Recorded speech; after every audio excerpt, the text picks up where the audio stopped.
ক্রয় করতে তো আমাদের অবশ্যই সমস্যা। আমরা সাধারণ যারা আছি আমরা তো হয়তো বড় বড় চাকরিজীবী না, আমাদের ইনকামের সাথে আয়ের সাথে তো আমাদের ব্যয়ের কোনো কমতি নেই। দেখেন 2 মুঠো শাক 30 টাকা, অথচ 30 টাকা দিয়ে মনে হয় যে আমাদের যাতায়াতের যে আনতে যে খরচটা যাতায়াতের জন্য এখানে আসছি, এটা ক্রয় ক্ষমতার আমাদের বাহিরে চলে গেছে।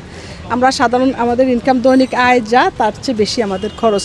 তরকারি কিনতে যে আসলে আমরা সাধারণ যারা ছিলাম তারা মাছ মাংস খাইতাম না, মনে হইতো যে আমাদের জন্য শাক সবজিটাই আমাদের জন্য অনেক কিছু ছিল যে আমরা এটা খেতে পারতাম। এখন সেটাও আমাদের ক্ষমতার বাইরে চলে গেছে। এখন মনে করছি যে এটা রমজানেই হয়েছে, বা রমজানের পরে আমাদের প্রধানমন্ত্রী যেরকম ভাষণে বেগুনি খাওয়ার জন্য বেগুনি বাদ দিয়ে দিছি, ওইটা এখন মনে হয়েছিল যে রমজানের পরে তো একটু কমবে, এখন তো কমেই না, বরং চেষ্টা ওইরকম আরও বেড়েই গেছেন। যে তারপর গোলা আলুর দামগুলা যেভাবে, টমেটো, আপনি কোন জিনিসটার কথা বলবেন না কেন, সাধারণ পাবলিক আমরা যারা আছি আমাদের মরণ ছাড়া তো কোনো গতি নেই, নাকেই মরতে হবে।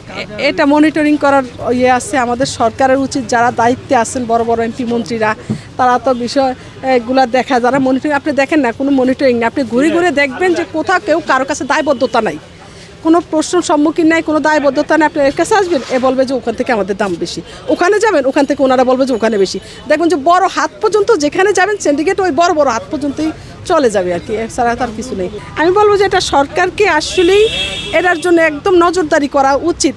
সাধারণ আমরা যারা আসছি আমাদের বেঁচে যেই গরমের সাথে সাথে যে না খেয়ে যে মরণটা, এর দিকে সরকার যদি একটু মনোযোগী হন, আমাদের সাধারণ পাবলিক যারা আছেন তারা একটু 2 মুঠো খেয়ে দিয়ে বেঁচে থাকবেন আর।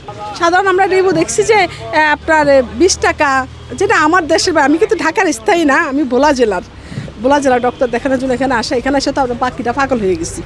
গ্রামগঞ্জে তাইতে তো ঢাকা শহরে আইসা যে খাবারের দাম দেখে তো মনে হয়েছে যদি আমি যদি ঢাকাতে থাকতাম তো আমার মতো মানুষের 2 মাসে খুঁজে পাওয়া যেত না, ভিক্ষাকরণ ছাড়া ওই তালালে এখানে বসে থাকা ছাড়া বিকল্প কোনো পথ ছিল না। ঢাকার মানুষের আল্লাহ বাঁচে এরকম, ওনারা জীবনের সাথে যুদ্ধ করে তো চলে খাইতেছে।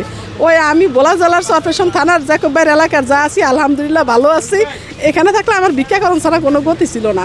এসিতে যারা থাকে, ভালো পজিশনে যারা থাকে তারা হন না, যারা সাধারণ খেটে খায় তারাই অসুস্থ হয়ে পড়েন এই খাবারের অভাবে। গরমের সাথে যাওয়ায় তারপর পরিমাণ মতো তাদের খাওয়াগুলো হয় না, পুষ্টিকর কোনো খাবার তারা খেতে পারেন না, এই জন্য তারা বেশিরভাগই অসুস্থ।